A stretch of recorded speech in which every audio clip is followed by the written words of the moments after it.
Bismillah, Assalamualaikum warahmatullahi wabarakatuh. Waalaikumsalam warahmatullahi wabarakatuh. Baik, jadi ini kalau secara kegiatan dosen tuh namanya pengabdian masyarakat. Ya, ini bisa penyuluhan dan sebagainya. Dan ini jadi tugas rutin dosen tiap semester.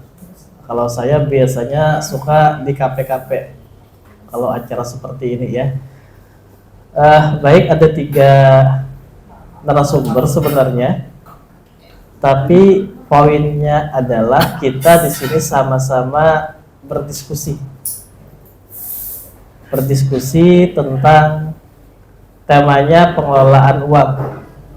Jadi nanti teman-teman bisa bertanya apa saja. Kita jadikan ini merupakan sebuah wahana untuk berdiskusi dan mudah-mudahan bisa kita praktekkan apa yang baik dalam kehidupan sehari-hari ya. Oke, baik, yang pertama mungkin ladies first ya. Nah, yang berkacamata ini saya perkenalkan, nama beliau Ibu Lili Misliani Esos MA. Nah, itu di player salah ya, di player itu ya. SAP MAP. Esos MA. S1-nya Setia Amuntai, S2-nya di Bina Banua. Setia Bina Banua Banjarmasin. Ya. Kalau di ujung mungkin udah kenal, terutama yang suka nonton band-band ya. Ngeband ya. Di ujung itu Bapak Erwin Maulana, SAP MAP. Nah, itu insya Allah itu narasumber kedua. Yang ketiga ya saya lah melengkapi aja. Satu mat aja karena dilihat nih kan mereka berdua siap dengan materinya. Saya nggak ada materi. Dia cuma melengkapi saja. Nah, insya Allah nanti kita masing-masing maksimal 10 menit ya, maksimal. Minimal semampunya. Nanti Ibu Lili 10 menit, maksimal Pak Erwin 10 menit, saya melengkapi. Setelah itu kita buka ruang diskusi. Ya. Baik, silakan Ibu Lili Misliani atau Ibu pejabat desa ya. Karena suaminya adalah kepala desa. Silakan Ibu Lili ya. Ya, terima kasih kepada Bapak Irza Setiawan. Bismillahirrahmanirrahim. Bismillahirrahmanirrahim. Assalamualaikum warahmatullahi wabarakatuh. Waalaikumsalam warahmatullahi wabarakatuh. Selamat siang menjelang sore semuanya. Sore. Sore siang. Sore. Oke, mungkin sebagian dari teman-teman aja gitu lah biasanya supaya lebih akrab dan mungkin kita seumuran juga kayak itu nanti. Beliau masih 25 tahun ya. Anggapnya seumuran. Oke, jadi teman-teman atau adik-adik sekalian, hari ini kita berbicara tentang sesuatu yang sebenarnya sangat dekat dengan kita di kehidupan sehari-hari. Mungkin sering mendengar yang namanya ekonomi kreatif. Pernah mendengar ekonomi kreatif? Iya. Nah, jadi apa itu ekonomi kreatif? Ada yang tahu? Ada yang tahu ekonomi kreatif itu apa? Menggoogle aja. Kan Bapak anak buka HP. Oke, jadi di sini ekonomi kreatif secara sederhananya itu adalah kegiatan ekonomi yang muncul dari ide, kreativitas, dan inovasi manusia. Artinya semua hal yang berasal dari pemikiran, keterampilan, dan bakat yang bisa dijadikan peluang usaha. Nah, yang ada usaha nih boleh. Misalnya membuat kerajinan tangan. Ada di daerah kita, mungkin di daerah Haur Gading atau di daerah mana yang biasa mungkin tahu pembuatan tas dari purun. Ya, nah. Jadi selain itu ada kuliner khas daerah, desain baju, karya seni, atau bahkan membuat konten digital yang sering kita temui mungkinlah konten-konten sekarang. Jadi ekonomi kreatif itu tidak harus selalu besar, bisa dimulai dari hal kecil yang ada di sekitar kita dengan ide dan semangat kreatif. Nah, pemerintah daerah sudah menyiapkan dasar hukum yaitu Peraturan Daerah Nomor 4 Tahun 2021 tentang pengembangan dan pelestarian ekonomi kreatif. Perda ini menjadi pedoman bagaimana daerah membantu masyarakat agar bisa mengembangkan potensinya, supaya masyarakat bisa lebih mandiri, punya daya saing, dan membuka lapangan kerja baru. Nah, jadi diharapkan suatu saat nanti mungkin kalau adik-adik sekalian, teman-teman sekalian sudah lulus nih kuliahnya, diharapkan tidak cuma kita berharap menjadi pegawai mungkinlah atau jadi PNS, diharapkan bisa membuka peluang usaha baru. Namun kita juga tahu di lapangan masih ada beberapa kendala yang kita temui. Mungkin yang pertama itu pelaku usaha kecil belum paham cara mengelola usahanya dengan baik. Misalnya belum bisa membuat pembukuan sederhana, belum tahu strategi promosi, atau belum memanfaatkan media sosial untuk berjualan. Ini salah satu kendalanya.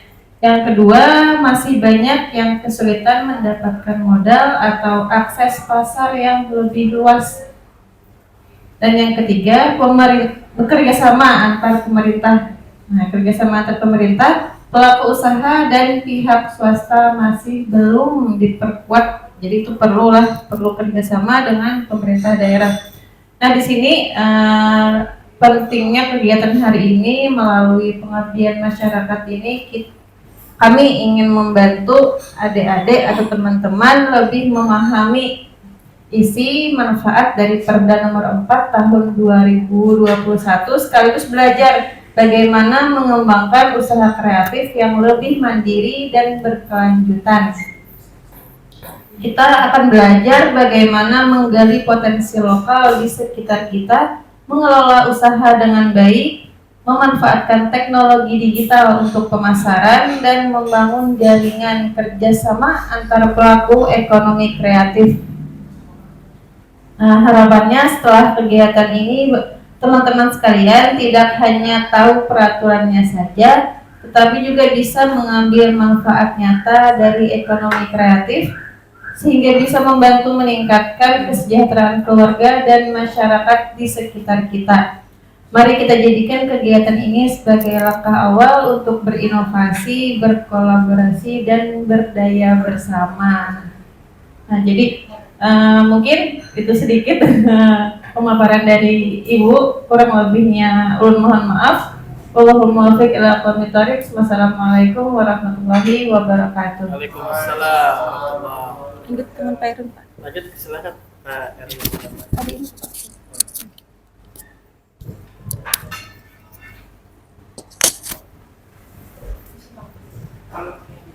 Oke, bismillahirrahmanirrahim.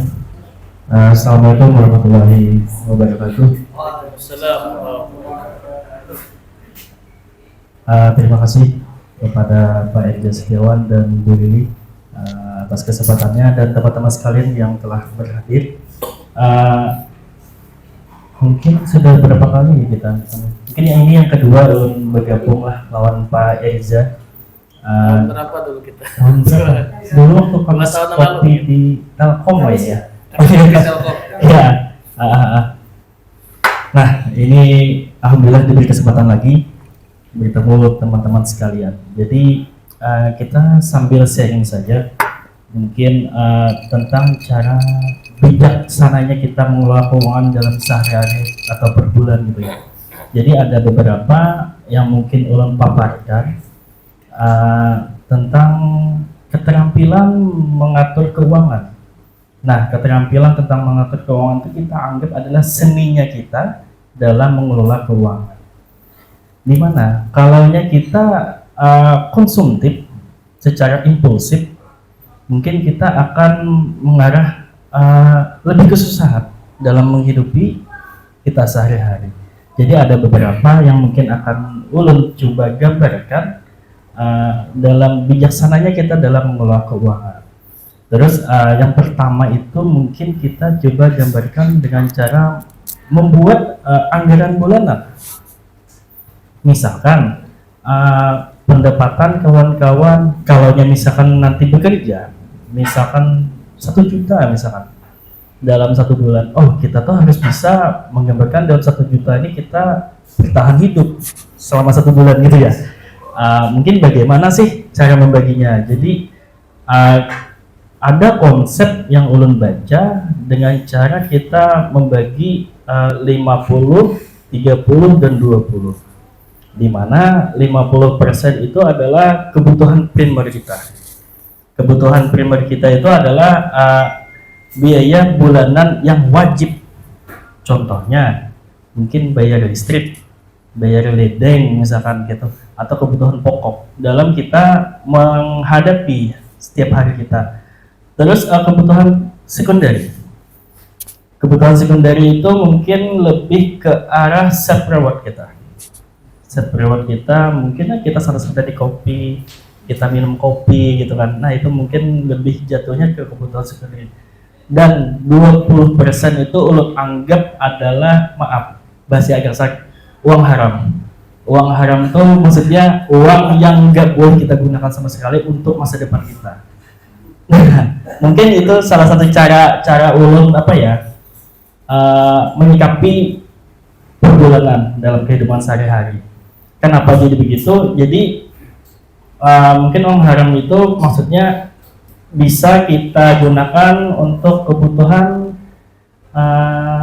masa depan kita.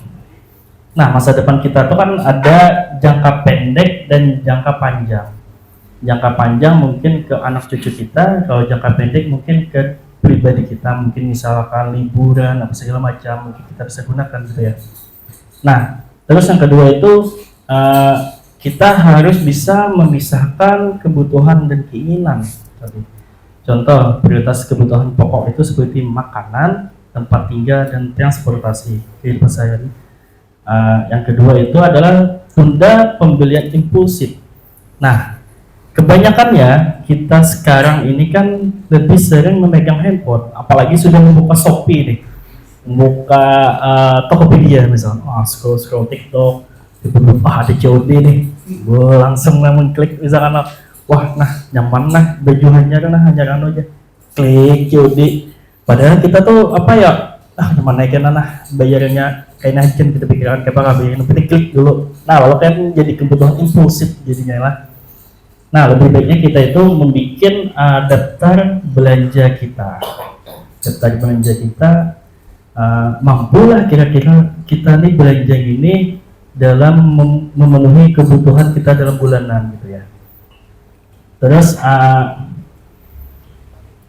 yang ketiga itu kita tetapkan tujuan keuangan. Nah, tadi yang sudah ulun sampaikan, tadi ada tujuan pendek. Tujuan pendek itu misalkan kita self-reward kita mau liburan apa segala macam ya, mungkin kita mau beli handphone baru misalkan, gadget baru. Terus jangka panjang. Nah, jangka panjang itu maksudnya tadi masa depan kita bikin rumah buat kita pribadi. Masa depan kita buat pribadi rumah untuk anak atau cucu kita gitu. Terus yang keempat itu adalah simpan sebagian pendapatan. Simpan sebagian pendapatan, ya sisihkan minimal 10-20% lah. Misalkan dalam bulanan pian tuh anggap 100.000 kan dalam sebulan bahasanya. Tapi karena kita kada tahu 10 tahun ke depan berapa karena tabungan kita tuh. Anggap 100.000 aja kan dalam sebulan bahasanya lah. Jangan digunakan, anggaplah masuk itu tadi yang ulun sambat duit haram tadi. Haram untuk tidak gunakan. Nah gitu ya. Terus yang kelima itu kita berusahalah untuk menghindari hutang konsumtif. Boleh berhutang bahasanya, tapi kita tuh untuk investasi produktif kita. Untuk investasi produktif kita, misalkan untuk bermodal. Nah, untuk bermodal usaha apa segala macam ya, mungkin kita harus membijaksanai utang kita ini kemana gitu. Kalau misalkan aku nih ada utang beli mobil, nanti kita gaya dulu aja. Aku nih ke kampus nih misalkan anu nih hendak belajar nih misalkan lah gaya dulu supaya nih bibit-bibitian kalau melirik ya biasanya. Nah itu janganlah kita hindari dulu. Yang penting kita tuh kalau nyebut hutang kita hindari pihak konsumtif tadi. Terus bijaksana dalam untuk berinvestasi untuk produktif kalau berhutang. Lebih bagusnya lagi kita tuh mencatat harian. Bahasanya tuh kita bisi pegangan harian buku. Pokoknya apapun pemasukan dari mulai kita catat. Mungkin teman-teman bahasanya tuh ada belajar akuntansi, debit kredit gitu ya. Nah, kalaunya lebih bagusnya lagi kita bisa menghitung. Lebih bagusnya lagi kita bisa mencatat gitu di catatan. Jadi jarang lainnya sudahlah kita temui orang-orang wah belanja masa aja belanja pentol 5.000 aja kita catat ya. Oke, memiliki dana darurat salah satunya juga memiliki dana darurat. Siapa tahu kita hindari mudah-mudahan kada lah garing misalkan. Nah mau kan kita ada bisi dana darurat. Misalkan sakit atau kebutuhan intinya tuh kebutuhan cepat lah, kebutuhan cepat yang memang harus kita belum kita gambarkan tapi kita harus gitu. Nah paling kadang kita ada bisi memiliki dana darurat dalam tabungan tadi dulu. Berinvestasi sejak dini. Nah biasanya investasi yang paling banyak kita temui sekarang itu adalah emas. Jadi kalau yang ada tabungan kita beli emas, kita tabung. Kalau yang memang banyak lagi tabungannya kita beli tanah. Kan investasi yang memang bahasanya itu yang bahasanya yang paling banyak kita temui itu memang emas dan tanah gitu ya. Kalau yang memang ada bahasanya itu tabungan berlebih atau memang kita untuk berinvestasi untuk perlindungan diri, mungkin kita bisa masalah kesehatan tadi ke BPJS. Nah jadi kan kalau yang memang ada anggaran berlebih, investasikanlah diri Anda ke BPJS. Misalkan kan kita ketahui masalah pembiayaan kesehatan sekarang lumayan tinggi ya, apalagi di rumah sakit. Misalnya ulun kan sebelumnya basicnya sebagai perawat IGD juga, perawat IGD sebelumnya, sekarang memang sudah fokus di kampus gitu. Kalau dulu saya sebagai perawat di Ambala Batu, Amuntai di instalasi darurat. Nah sakit demam saja berperiksa ke IGD itu lumayan, kita paling enggak itu menyediakan uang 500.000. Nah, kalau di BPJS kan ya memang sekarang aturan BPJS agak lebih rumit ya. Kalau diagnosanya tuh bahasanya lebih penyakitnya dia diarahkan ke puskesmas gitu. Misalkan demam, batuk apa segala macam. Kalau lebih gawat baru diterima oleh rumah sakit. Nah gitu. Kalau memang ada uang kita lebihan ya kita gak salahnya kita asuransikan ke kesehatan kita. Terus tadi berikutnya kurangi pengeluaran yang tidak penting. Mungkin salah satunya yang sudah dijabarkan tadi, misalkan kita scroll TikTok, scroll Shopee, scroll Tokopedia misalkan.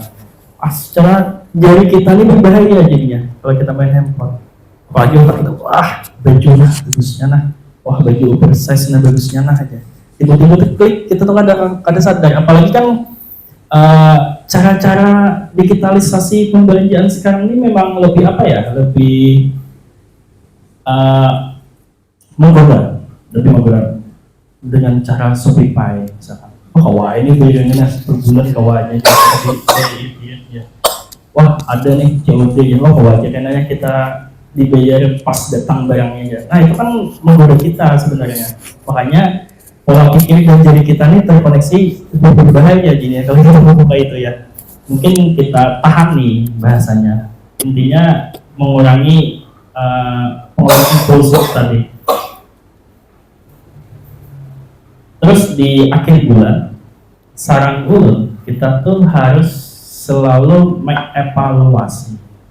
mengevaluasi biaya pengeluaran kita.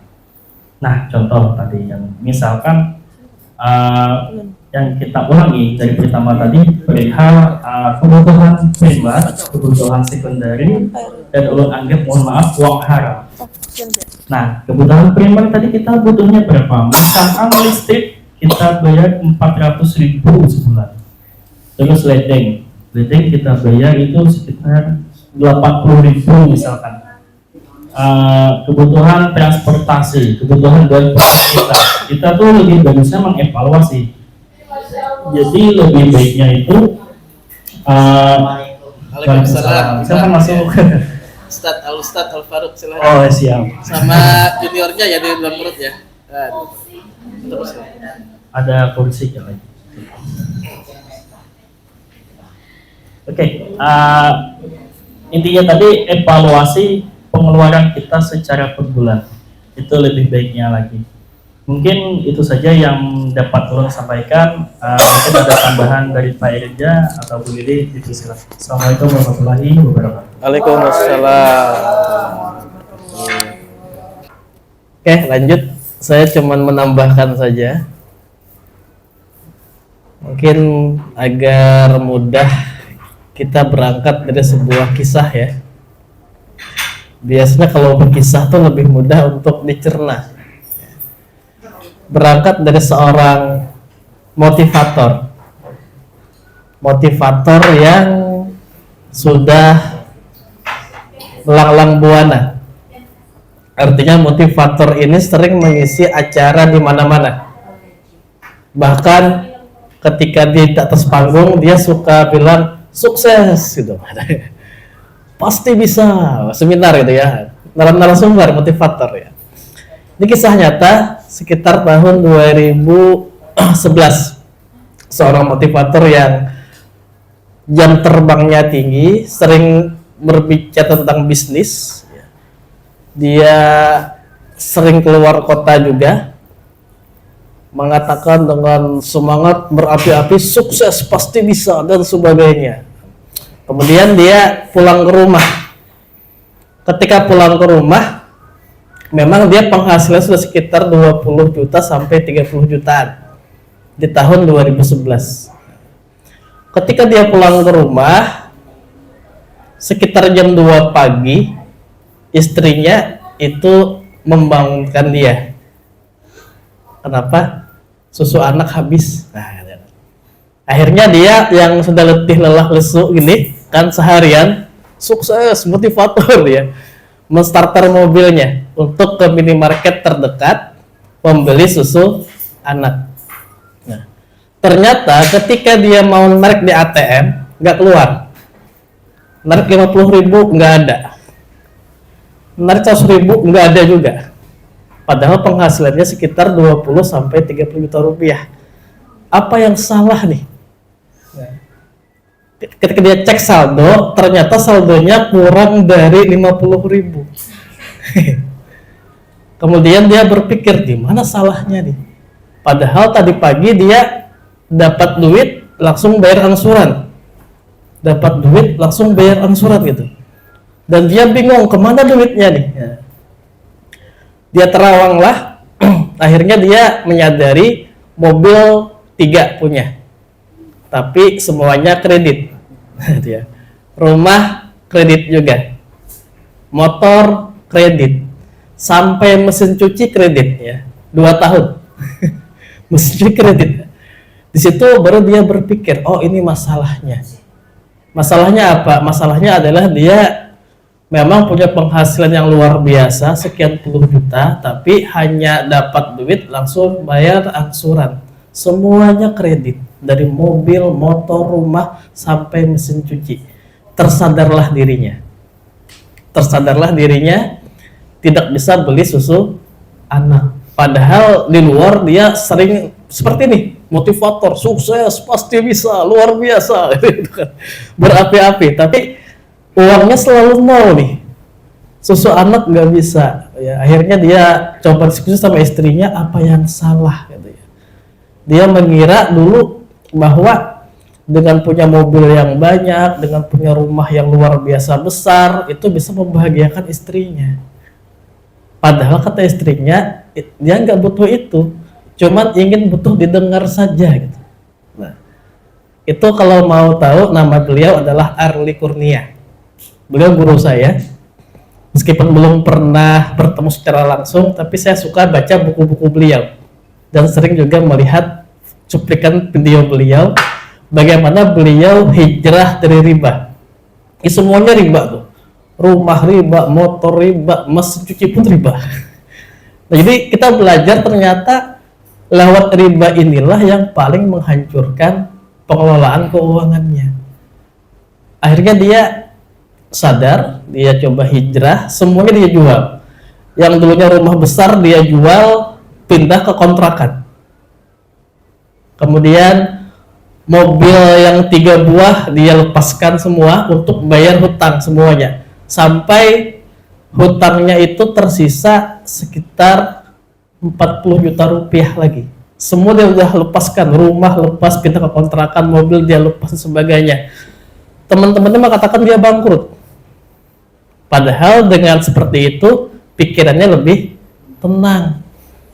Yang dulunya dikejar jatuh tempo, sekarang mulai tenang pikirannya. Karena memang orang yang nggak punya hutang tuh tenang pikiran, tidur nyenyak, ya, berpikir mudah dan sebagainya. Nah, ketika dia hijrah dari riba, hanya dalam waktu 6 bulan saja dia sudah menghasilkan uang sekitar 1 miliar lebih dari penghasilan yang halal.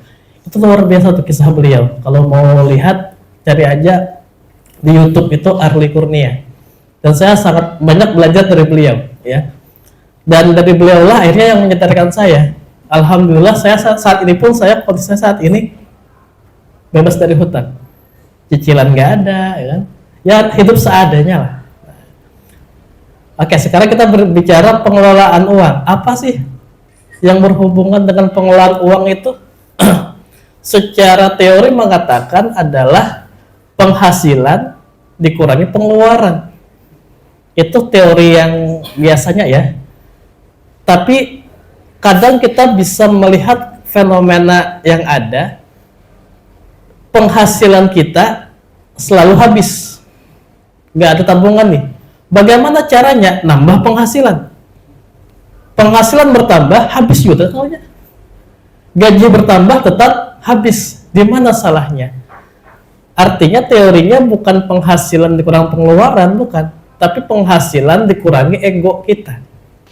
Itulah yang diajarkan oleh Morgan Housel dalam bukunya yang berjudul Psychology of Money.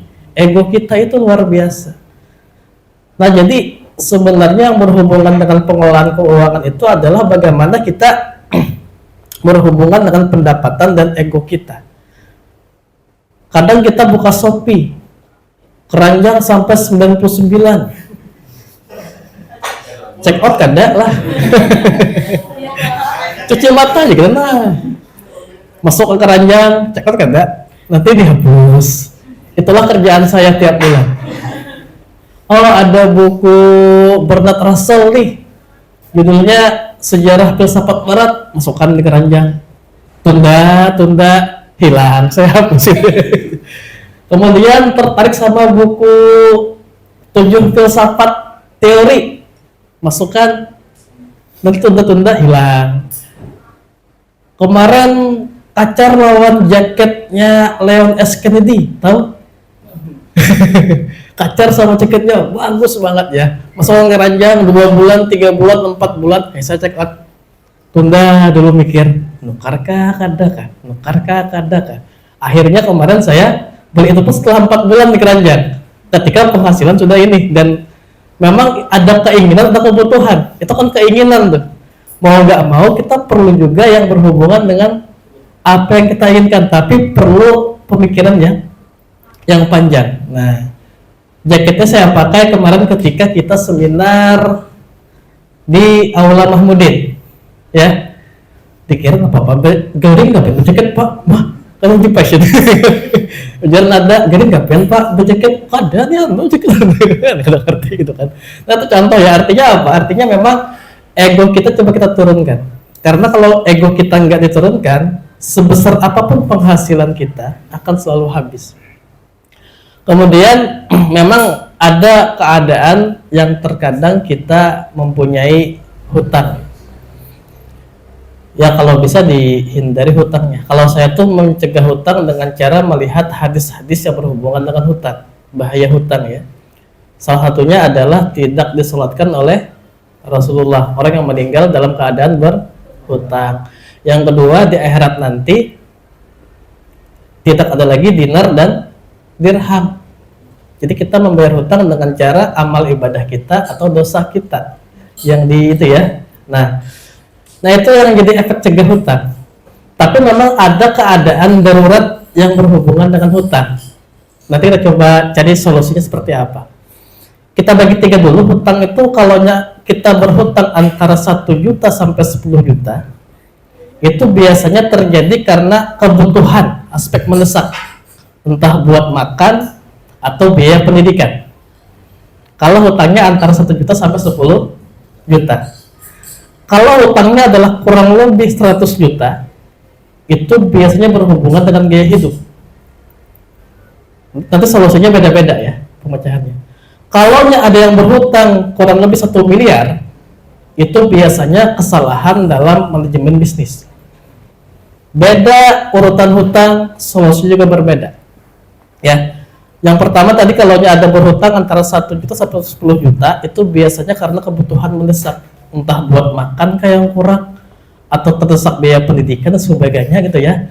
Maka solusinya itu berbeda dengan hutang yang 1 miliar. Kayak kita petakan dulu ya. Ketika kita punya hutang kurang lebih 10 juta karena memang terpaksa ya. Terpaksa, kalau nggak hutang mate nih misalnya gitu ya. Ada kalau makan, kalau nggak hutang pendidikan terancam nih, terpaksa berhutang. Nah, maka solusinya adalah kita lihat dulu penghasilan kita seperti apa standarnya. Bisa kita sisihkan dengan tujuan untuk melunasi hutang kita. Yang penting niat kita betul ya. Karena kalau niat kita betul, insya Allah akan dimudahkan Allah untuk membayar hutang. Nah, prinsipnya adalah kita lihat lingkungan kita. Keadaan kita seperti ini ya. Ada orang yang penghasilannya di atas kita. Ada juga orang yang penghasilannya di bawah kita. Itu standarnya ya. Nah, kita ulang. Ada yang dia hutangnya antara 1 juta sampai 10 juta. Itu biasanya karena terdesak kebutuhan hidup terpaksa. Maka sebelum kita berbicara cara melunasinya, kita lihat dulu standar kita. Standar kita adalah ada mungkin kita punya teman yang penghasilannya di atas kita. Tapi ada juga orang yang teman kita yang penghasilan di bawah kita. Kita belajar dari mereka. Khusus bagi teman kita yang penghasilan di bawah kita, kita belajar bagaimana cara dia bertahan hidup, cara dia makan seperti apa, cara dia berhemat seperti apa, cara dia sekolah seperti apa, ya. Standar itulah yang kita coba ambil untuk pelajari agar kita bisa menurunkan ego kita, belajar dari orang yang lebih penghasilan lebih rendah dari kita. Nah, kemudian bagi orang yang penghasilannya di atas kita, kita belajar bagaimana cara dia bekerja, bagaimana cara dia dalam menghasilkan uang, bagaimana cara dia dalam berbisnis. Kita pelajari itu. Jadi kita belajar dari yang di bawah sama yang di atas. Itu untuk kondisi yang memang hutangnya antara 1 juta sampai 10 juta. Karena memang berhubungan dengan mendesak atau kebutuhan hidup. Nah, biasanya yang kedua, ada yang dia hutangnya sekitar 100 juta. Itu biasanya berhubungan dengan bisa gaya hidup atau bisa juga karena pinjol. Pinjol ya. Kenapa gaya hidup? Misalkan hutang mobil, hutang motor, hutang rumah. Itu kan yang berhubungan dengan gaya hidup. Nah, mobilnya, cara melunasinya adalah sama ya, kita lihat dulu bagaimana penghasilan kita yang memang kita coba standarisasi untuk mencoba membayar hutang itu secara bertahap. Yang penting ketika jatuh tempo sudah ada nih penghasilan kita. Oke. Yang kedua adalah jikalau dalam keadaan darurat kita nggak bisa apa-apa nih, maka ikhlas lepaskanlah. Daripada punya mobil tapi jatuh tempo kena terus, mending kita lepas mobilnya, ganti dengan naik motor atau ganti dengan naik sepeda gitu ya. Karena biar bagaimanapun kalau itu lunas kita pikiran lebih tenang. Yang ketiga, bagi yang punya hutang miliaran, itu biasanya kesalahannya adalah yang berhubungan dengan manajemen bisnisnya. Ada bisnis yang salah dalam dirinya ya. Misalkan usahanya macam-macam, bercabang-cabang, tapi hutang bertambah terus juga. Kayak apa caranya nih? Perlu nambah hutang supaya usaha makin cemerlang gitu. Ternyata makin bertambah terus. Nah, itu bisa berhubungan dengan kesalahan dalam manajemen bisnis. Kalau miliaran biasanya. Nah, maka langkahnya adalah dievaluasi dulu dari bisnisnya ini apa yang salah. Tidak ada salahnya jika kita evaluasi ternyata bisnis ini malah menambah hutang bukan untung, maka bisnisnya yang perlu kita lepaskan. Kita cari lagi bisnis yang lebih dominan. Masalah bisnis ini sangat sederhana. Kita bisa belajar dari Abdurrahman bin Auf. Apa yang beliau sampaikan dulu? Tunjukkan saya di mana pasar. Pasar itu di mana sebenarnya? Show me the market. Biasanya kalau kita bisnis yang pertama kali dipikirkan apa? Produk. Padahal yang pertama kali dipikirkan adalah pasar. Di mana pasarnya? Ya, bukan produknya. Misal, kita selaku dosen, kita punya pasar siapa? Mahasiswa. Tidak perlu memikir produk dulu, pasarnya mahasiswa. Apa bisnis yang bisa kita jalankan? Buku ajar. Bikin buku, jual buku, mengajar. Pasti untung tuh, pasti ada ya. Bukan produknya dulu ya. Kita sebagai apa nih, cek pasarnya ya. Oh, produk itu biasanya cari margin yang tebal. Baju, kaos itu produk yang umum. Tapi kalau kaos bermotif anime misal, artinya pasarnya adalah para kawan-kawan cosplay anime. Marginnya bisa kita naikkan. Maaf, sabun mandi itu biasa. Tapi sabun pembersih jerawat itu bisa lebih tinggi tuh. Nah, produknya. Ketika marginnya, produknya itu bagus, maka kita bisa menarik keuntungan yang besar. Nah, jadi sebenarnya kalau secara teori saya berhubungan dengan Abdurrahman bin Auf itu bukan produknya dulu, tapi pasarnya di mana. Itu yang pertama. Yang kedua adalah tidak perlu kita mempunyai usaha yang langsung besar, enggak. Karena yang penting itu bukan produk, tapi profit maker, perputaran uang. Modal yang cuma 100.000 lebih mudah untuk cepat dihabiskan balik modal. Misalkan 100.000 kita mau olah gorengan, cepat jual, balik modalnya. Tapi kalau modalnya 100 juta, balik modalnya mungkin bertahun-tahun. Bertahun-tahun. 50.000 modalnya, sehari mungkin sudah keluar balik modalnya ya. Pengalaman saya dulu, saya pernah coba jualan kaos anime itu di tahun 2017. Modal cuman 200.000, sehari langsung balik modal.